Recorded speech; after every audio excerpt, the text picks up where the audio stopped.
So I want to start asking, how would you describe what you do for a living? Okay. So veterinary medicine. Uh, I love what I get to do. I get to help animals and their owners every day. So, um, yeah, I guess that's the best way to describe it. But it's life changing and it's rewarding, and I really, really enjoy every day. That's nice. And when we were talking through email, um, I thought you were a canine nutritionist, Right. but you said you were not. Correct. What would be Yeah. what would be the difference between a canine nutritionist and what you do? Right. So, in order for someone to be considered uh, as a canine nutritionist that you should trust, they would either need to be a veterinarian who has gone on and specialized in veterinary nutrition. Going through our typical 8+ years of school and then another 4 to 6 years, and taking a specialized board in order to, have that degree, or someone who has a PhD in animal nutrition. Unfortunately, there's a lot of things bopping around right now where you can take an online class that's 2 weeks or a month, and you can be labeled as a canine nutritionist. Yeah. But unfortunately, there's absolutely no way that you're going to learn animal physiology and what is needed for every pet in that short amount of time. So, you really need to make sure you're looking into who you're trusting to give you diet recommendations. And those courses that take like 2 months to complete, does it bother you that people do those courses and they just consider themselves canine nutritionists?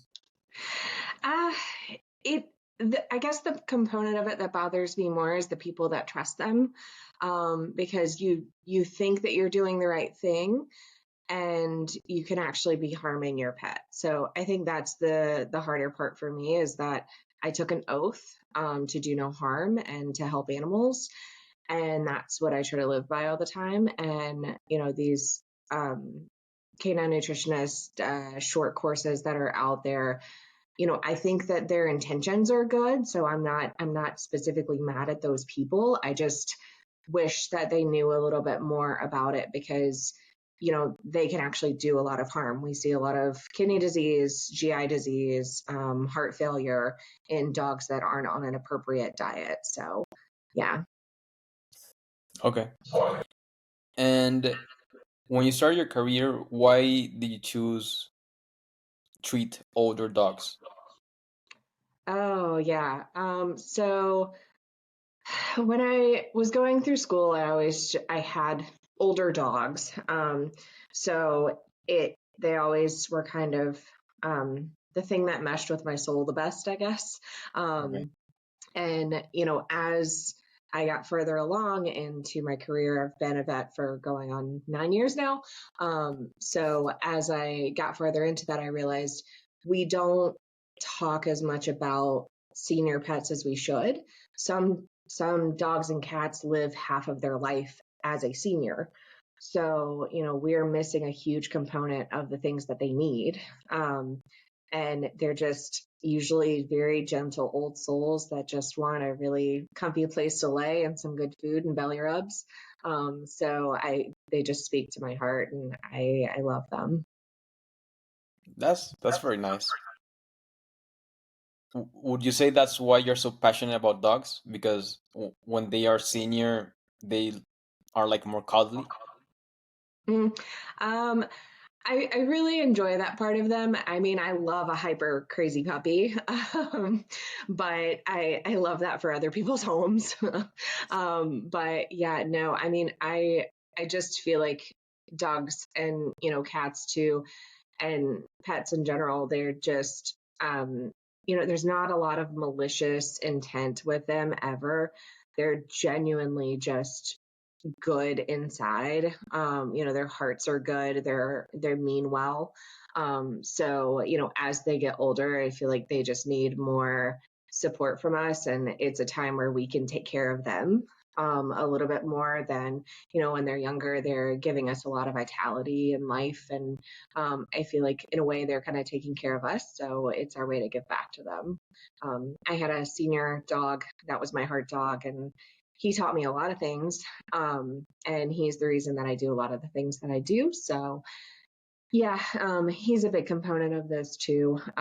So always just kind of remembering him and the positive impact he had on my life, and trying to take that impact and give it to the rest of the world. That dog, you had him when you were like in high school, or So I got him when I was in undergrad. And then when I went to vet school, he went through vet school with me. Went through, going out of vet school, getting my first job. He was with me when I met my significant other, had my first baby. He was just that dog that you have in your 20s that kind of grows up with you and lives life with you, yeah, and teaches you a lot of things along the way. wow. And when did he pass away? About 3 years ago now. So Yeah, sorry about that. no, it's okay. So, with what you do, what do you think people should learn about you? Like, what should be something that people should learn from you? Yeah. So, you know, in the realm of like my social media content, I really just do this mostly because of that heart dog that I had. I feel like there were things that I, even as a vet and a specialist, I didn't know that might have been able to help him.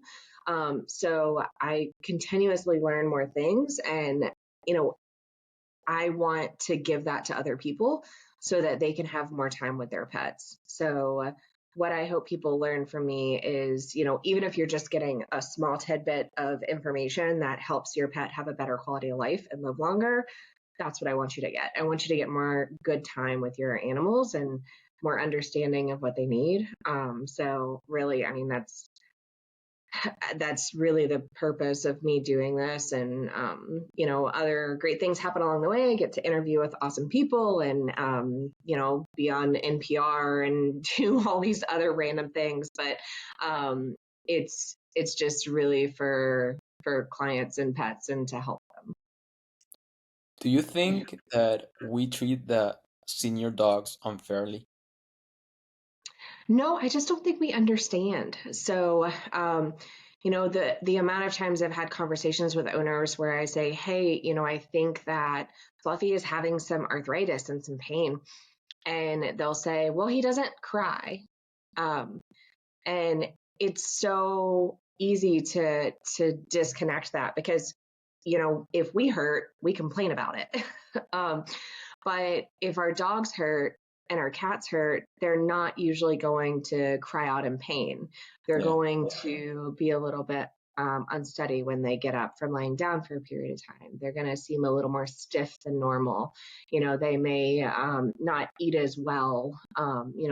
So it's very faint signs, and I just don't think that we pick up on them as efficiently as we should. Um, and that could be many reasons. That can be because we're not educated on it.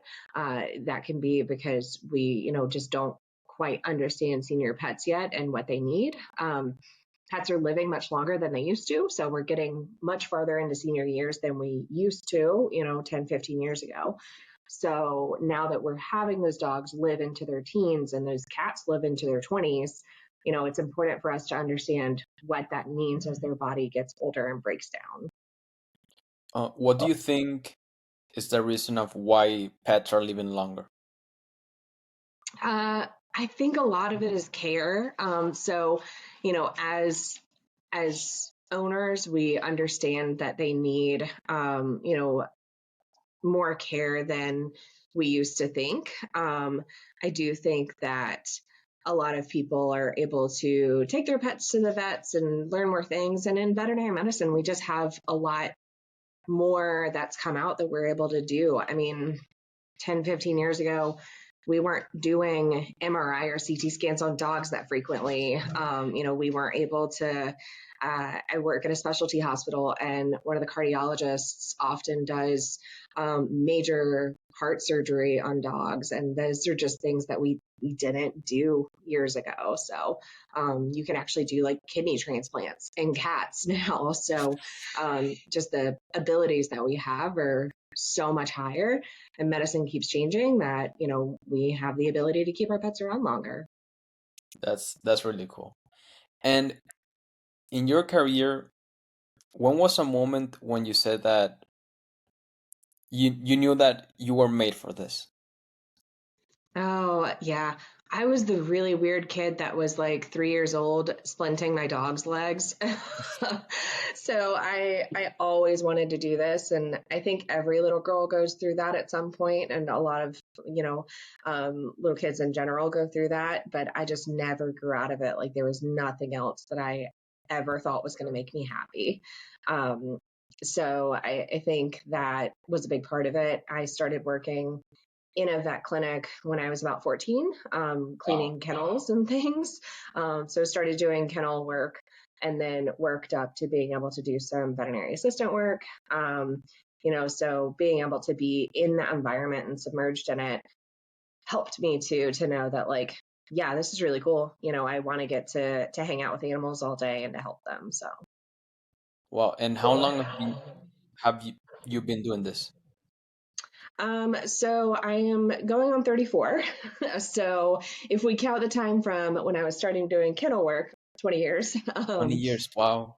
Yeah, but I graduated veterinary school about 9 years ago. So yeah, I've been doing vet med for about that long. And what is one thing that you have learned doing your job? Uh, you know, oh, there's so many things, but that we can always learn something new, I think is something to keep in mind. I get to work with other veterinarians and specialists and all these types of things. And there's always something I can learn.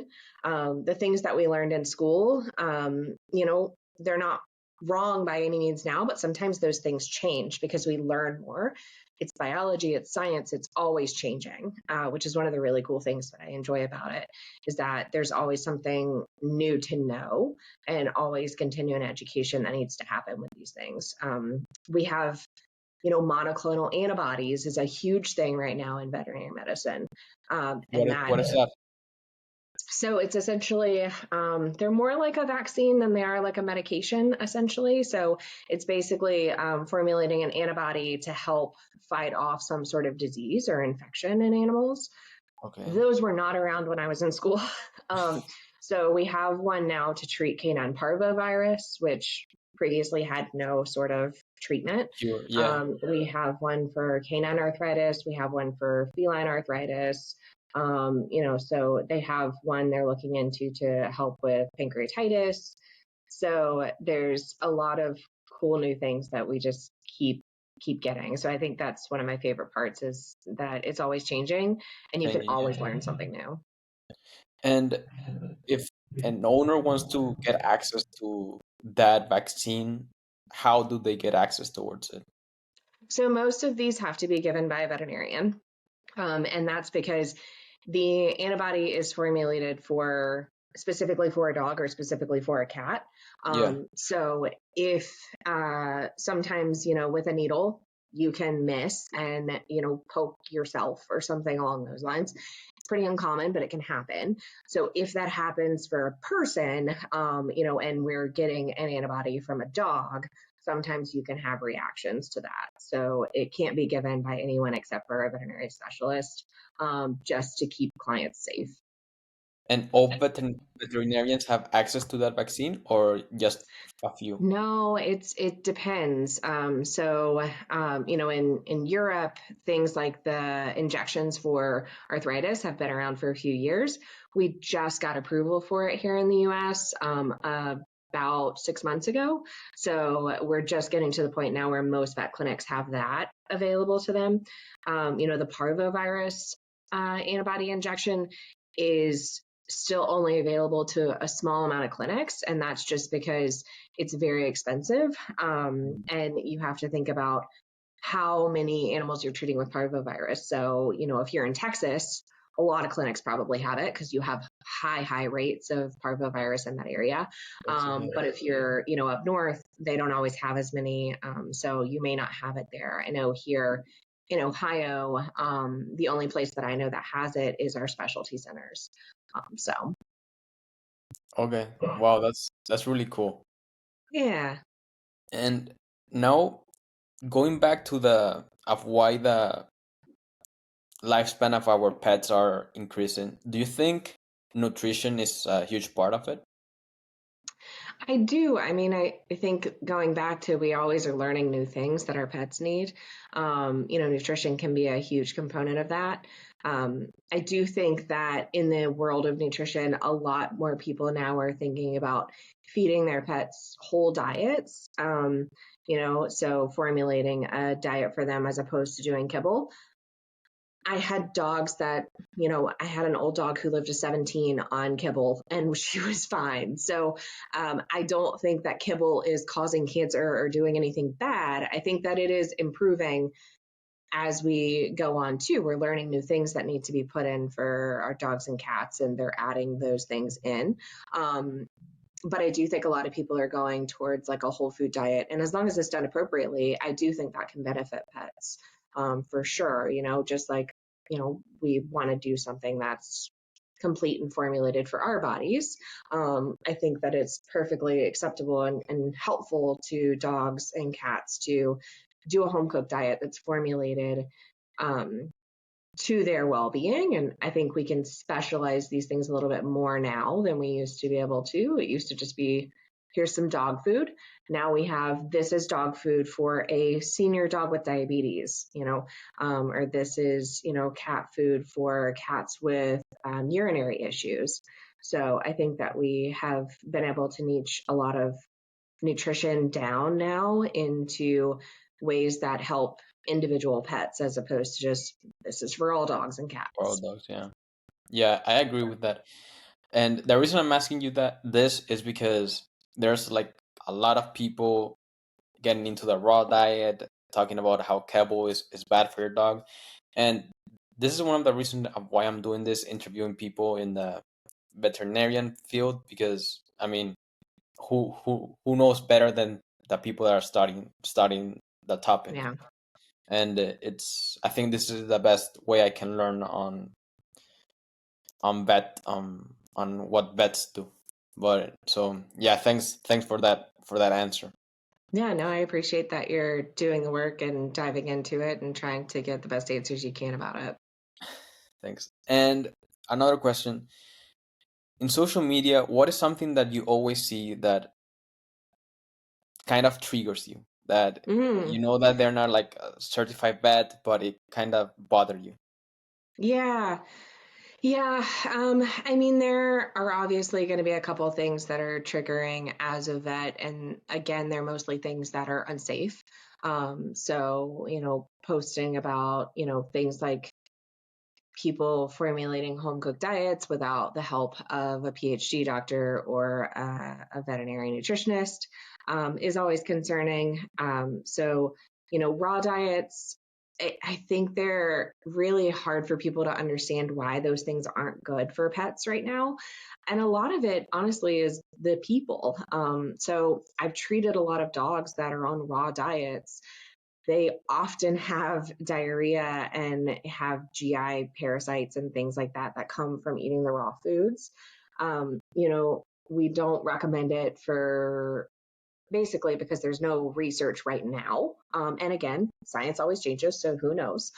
Yeah. But there's no research right now that says it is in any way better or more helpful or really helpful at all, for our pets' nutrition.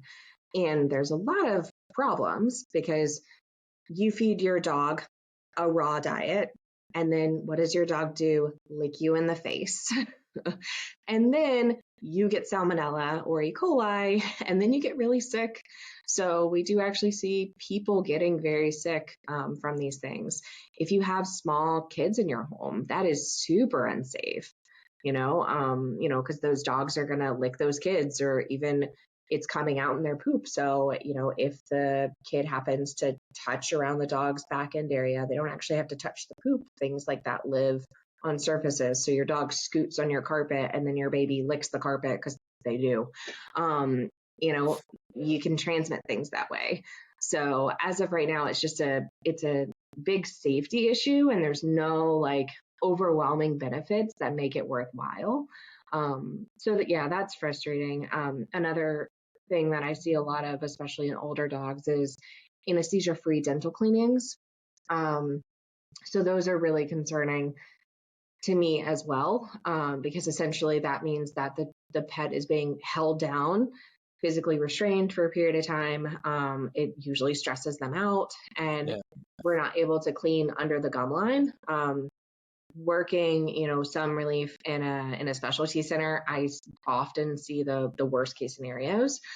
So I see dogs that have broken their jaws, from the amount of dental disease that's going on. And that plaque and the bacteria get down in there, and it eats away at the bone, and their bones can just break because they're so brittle and there's not much left there. So imagine a dog with severe dental disease being held down and having their teeth scaled and all this. It's really risky. Yeah, and that is people doing it by themselves, right? So a lot of times it's these companies. There are certain companies that will come out and say, "Hey, we'll do anesthesia-free dental cleanings," and it is like a duo or a group of people, and they'll sometimes like grooming facilities will do it, but a lot of times it's like a mobile service where they come to your home and take your dog and try and do like scaling and polishing and all that stuff with them awake. But a lot of times it's a lot of physical restraint.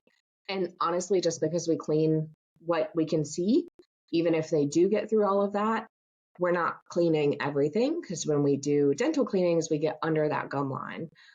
So, what we see on the outside, it's like an iceberg. What we see in our teeth, what's actually under the gum line is usually 1 to 2 times the length of what we see on the outside. So, trying to get up under that area and making sure we're taking care of everything is Yeah. important. So obviously you would recommend to go to a specialist to clean your dog's teeth. Yeah, and general practitioners can do dental cleanings. It's just that I recommend that they're done under general anesthesia. And that's just because that's going to be a lot safer for them. We can't extract teeth with pets awake. So if they need Yeah. extractions, we can't evaluate that. I've had dogs and cats that are under general anesthesia that when we're scaling and, probing the teeth to evaluate them, their mouth will still chatter even under general anesthesia with good anesthesia and everything like that.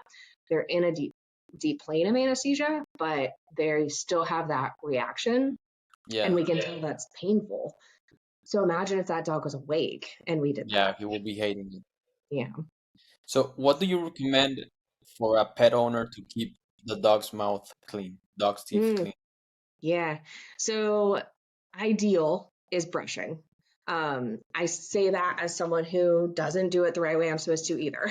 Um, so, ideally, we are using either a finger brush or a dog brush, toothbrush, and we are using dog or cat toothpaste, and we are brushing the teeth at least 3 times a week.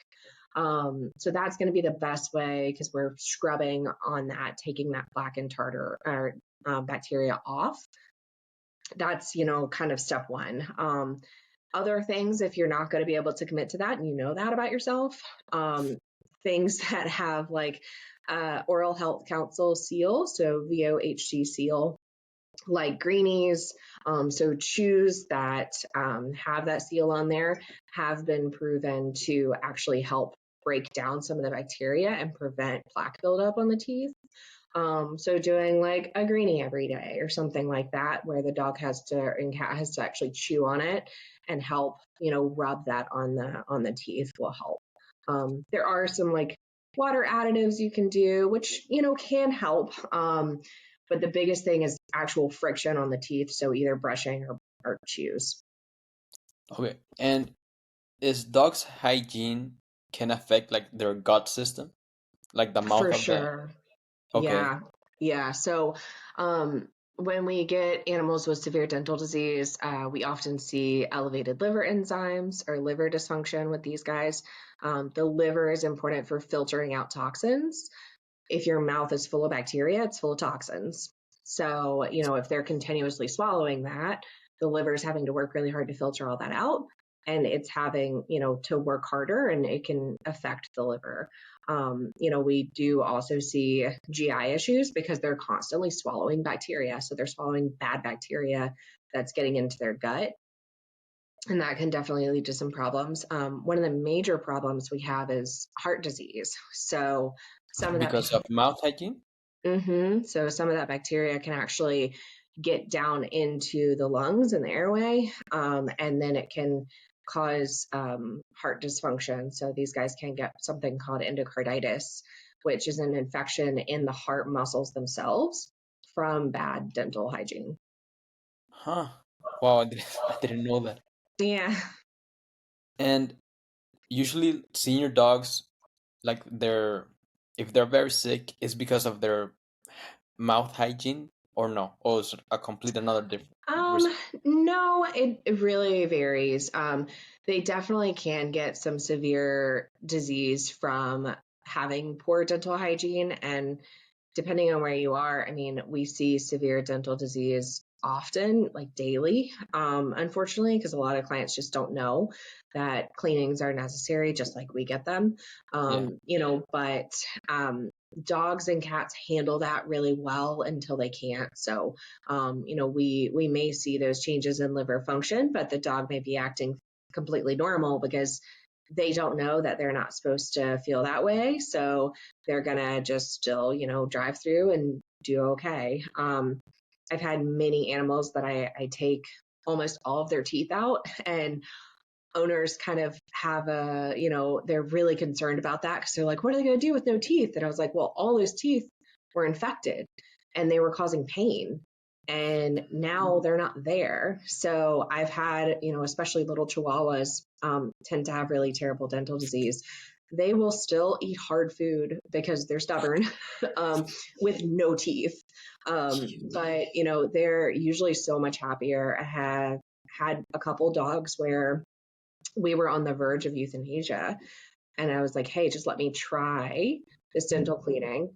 And I've had people tell me that they're literal puppies again. They're so happy. It changes their whole demeanor and everything because they don't have that constant throbbing oral pain anymore. And it's a slow progression because dental disease happens over time. Yeah. So we don't realize the changes, and then they're 10 years old and they have severe dental disease, and it happens so over such a long period of time that we don't notice that they are in pain. So it is night and day to see the difference of these guys when we take out those painful teeth. Wow. That's it's for me it's really crazy that dental hygiene is so important in the dog's world. So Mm-hmm. I didn't know that. And with your clients, what's the most common disease that you see? Oh, for me, it's usually arthritis. So, arthritis between the joints and that type of stuff, because I tend to try and focus on senior pets. Your pet. Most of those guys have arthritis to some degree somewhere in their body. So we see a lot of that. Is there a way to prevent it or no? Um, so in general, it's probably going to happen. Yeah. There are ways that we can try and postpone it or push it back a little bit. So joint supplementation is a great thing. So between every pair of bones, there's cartilage, which basically is just this little cushion that sits there and keeps the bones from rubbing on each other.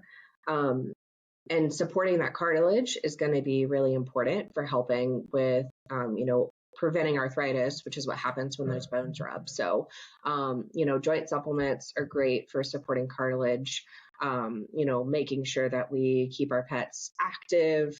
Mobility definitely helps with that.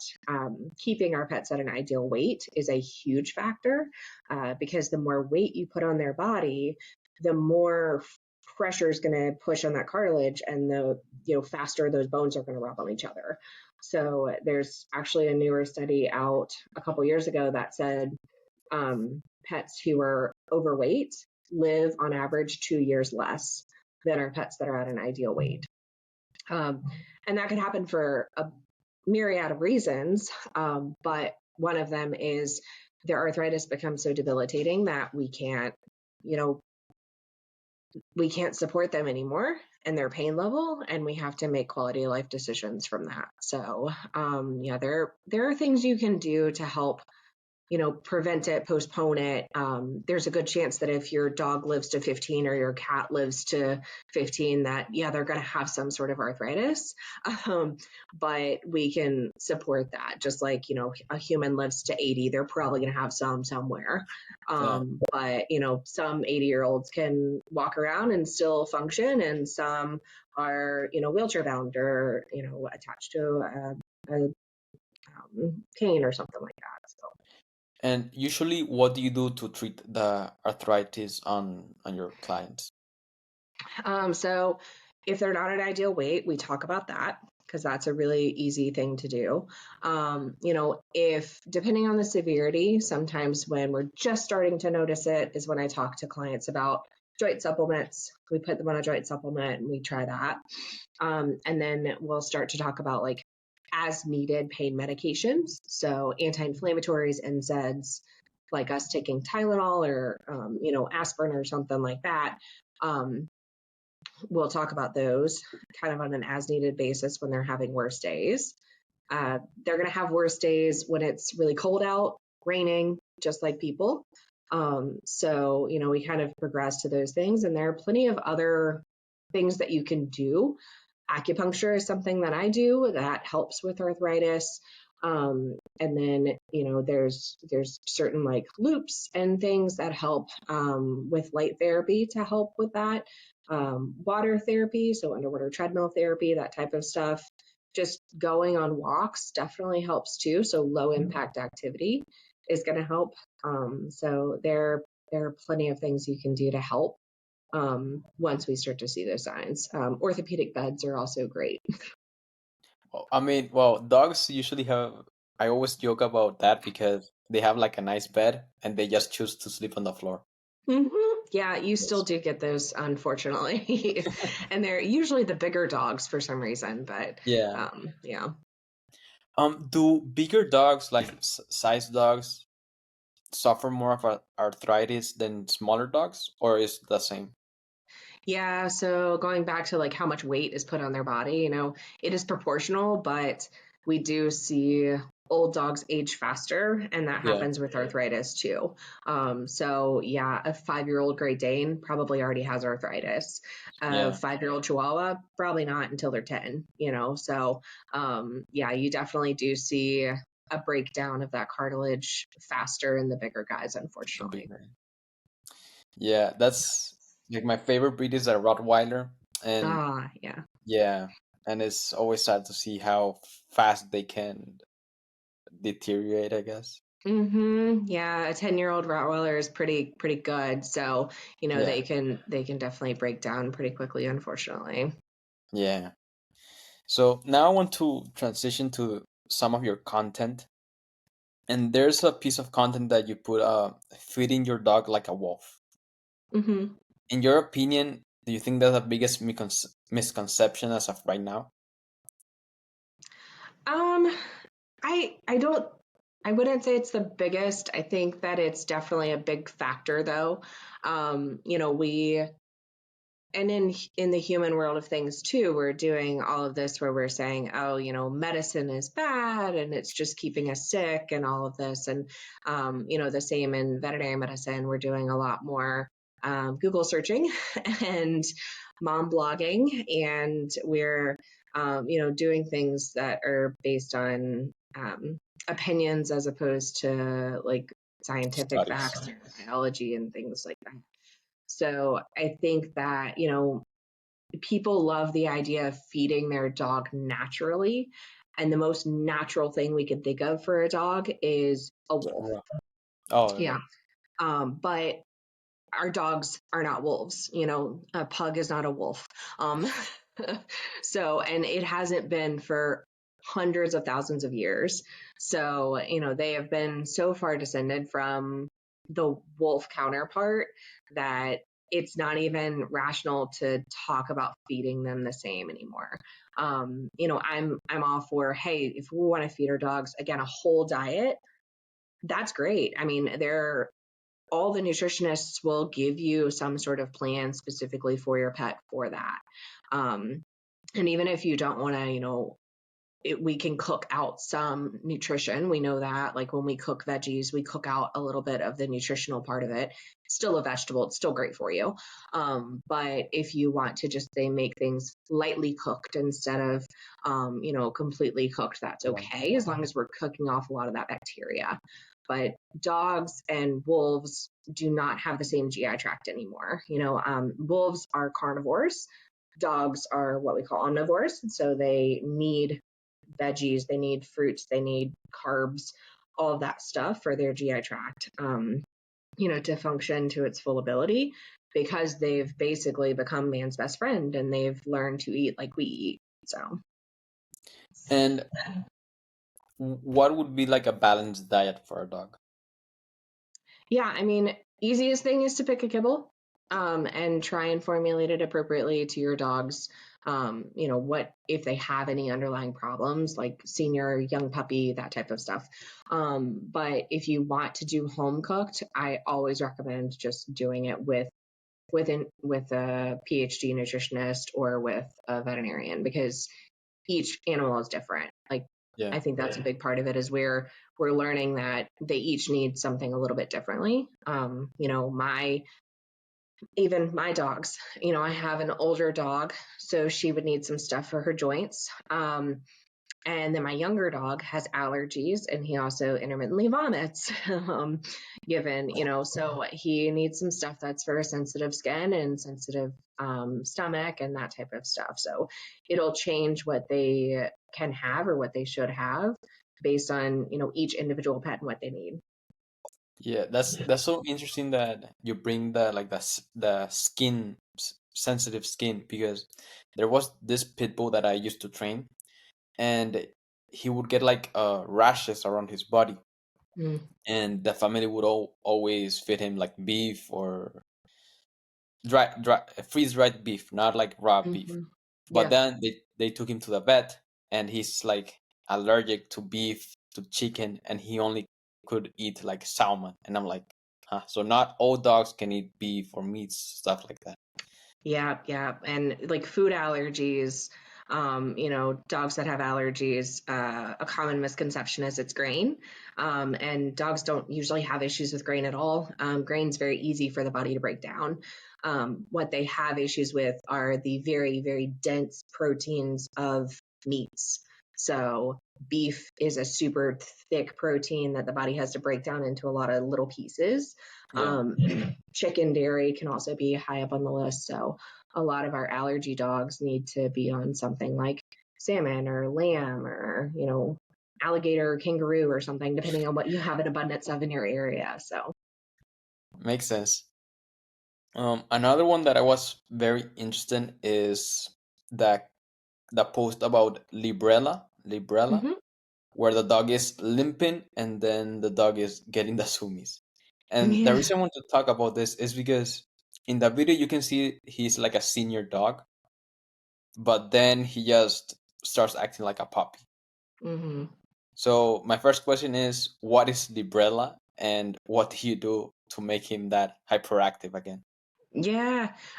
So I mean, that dog, the reason that it was so stiff and not wanting to move around so much in the beginning video is because of arthritis.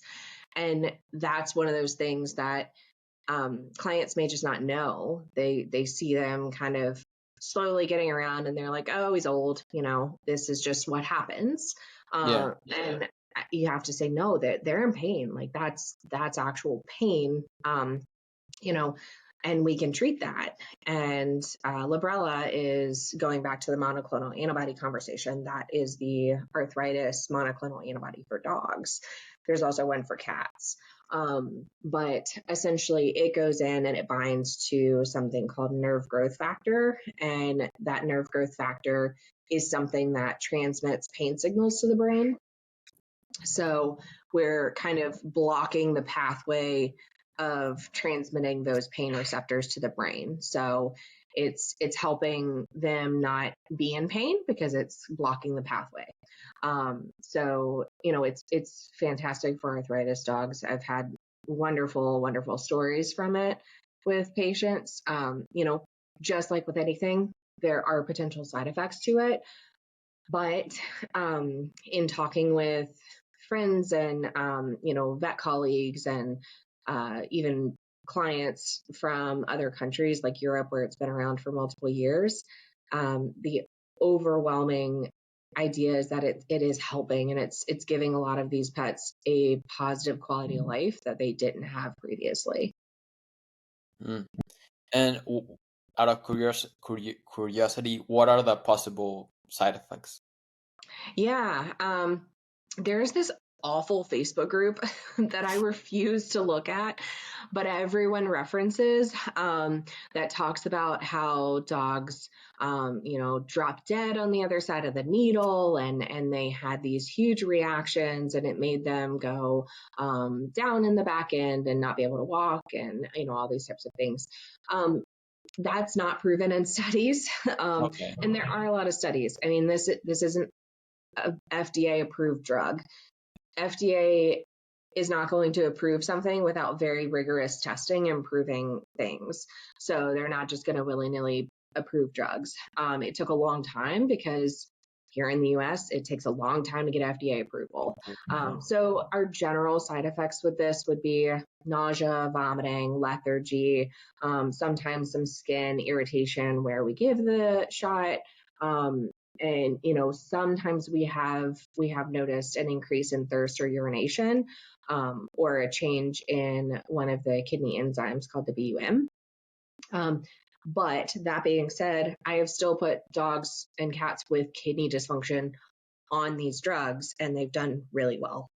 So it's the problem, I think, comes in with the idea that we're giving this drug to a lot of old, debilitated animals that have no other option. We're talking about this drug for dogs that have liver disease because we can't put a dog with liver dysfunction on NSAIDs. So, we have very limited ways that we can help their pain. So we're putting animals that have a lot of concurrent problems on this injection because it is supposed to be safer. So those dogs could very naturally progress in their diseases or have things that flare up. And it may seem like it goes along with getting the injection, but a lot of times it's just something that was going to happen Who have Yes, anyways. And, if it's within a couple weeks of the injection, we blame the injection. makes sense. And with what you do, what is something that your client's owner don't understand, and you have to be like consistently explain them that the dog or that cat needs certain thing you have to do? Pain is always a huge one again. So explaining what pain looks like in our dogs and cats is something that I feel like is always an ongoing conversation. Dental hygiene, yearly dental cleanings, just like we get, is super important for these guys. Um, you know, Making sure that we're giving them the best quality of life. Dogs and cats don't really understand living to 19. They understand that today I feel great and today's a good day. So if that means that their good days end when they're 12 and we have to make a quality of life decision for them at that point, that's what I feel like we need to be able to do for them and to give them that sort of dignity and grace, rather than just try and give a longer lifespan. Makes sense. I like that. Now, um, with everything that you have learned through your 20-year career, if you get a puppy right now, how would you raise it? um, I am in the midst of transitioning my dogs to more like a whole diet option. So I know that is a luxury for me because that can definitely be more expensive. And even being a veterinarian, I am going through a nutritionist. So I am still going to talk to a veterinarian who is specialized in nutrition to formulate that for my pets. So if I got a new puppy, I would definitely say puppy training is a huge thing. So making sure that you're going to puppy classes and stuff like that so that you could set them up for the best future, and for both of you. And then, spending a lot of time with them. So walks as much as you can, that type of stuff. Pets really thrive with, having that attention. And as long as we are able to, help them release a lot of their pent up energy, they're usually really good animals. It's just they a lot of times get a lot of pent up energy and then will lash out and eat your shoes or the couch or something like that. So making sure that they're able to be active, whether that's mentally with like puzzle games or things like that, or whether that's physically with walking, running, that type of stuff. So I would say lots of exercise, puppy classes, finding a vet that you trust. So many times I hear a lot of negative comments about vets and like people's interactions with them. And it's okay to find someone new. Like that's what you need to do, because I need clients to be able to come to me and trust my opinion. I'm Yeah. not saying, trust and not question anything, but also like trust that I have their pet's best interest. And if they don't trust me, that won't happen. And your pet's going to detriment because of that. They're not going to get the best care because you don't trust me. So if that's the case, just find a vet that you truly, truly trust and mesh with, because your dog's going to need that care for, hopefully 15, 20 years. So, And what is the best way to keep our pets healthy? um, so definitely when they're puppies, vaccinating. I see a lot of parvovirus, distemper virus, those types of things. So making sure that we're getting them vaccinated appropriately as puppies, keeping them on some sort of a monthly preventative, depending on your location, would depend on what you need. So, more southern areas definitely need heartworm prevention year round. Heartworm is something that can spread, and worms grow in the heart and can cause heart failure. So we want to make sure they stay on prevention for mosquitoes from that. Where I am, we have a huge amount of ticks in this area and can still have them, deep into the winter months. So a tick prevention is a great idea to make sure that we're preventing any like Lyme disease or Lichia, anaplasma, those types of, problems that can happen, because those can cause major illnesses in our dogs too. So, routine wise, like vaccinating, keeping them on a monthly preventative, at least yearly checkups with the vet to make sure that we're not noticing any changes, well, be it heart murmurs or blood work changes or dental disease, all those things to make sure that we're keeping on top of it, are great ways to help. Okay, I like that. So, I want to say that I have learned a lot with you, uh, especially about dental hygiene. I was not Mhm. expecting that dental hygiene would be that important. And with a last question, I want to close is: what is a message that you want to give to the world about dog health? Oh, okay. Well, you know, I would say,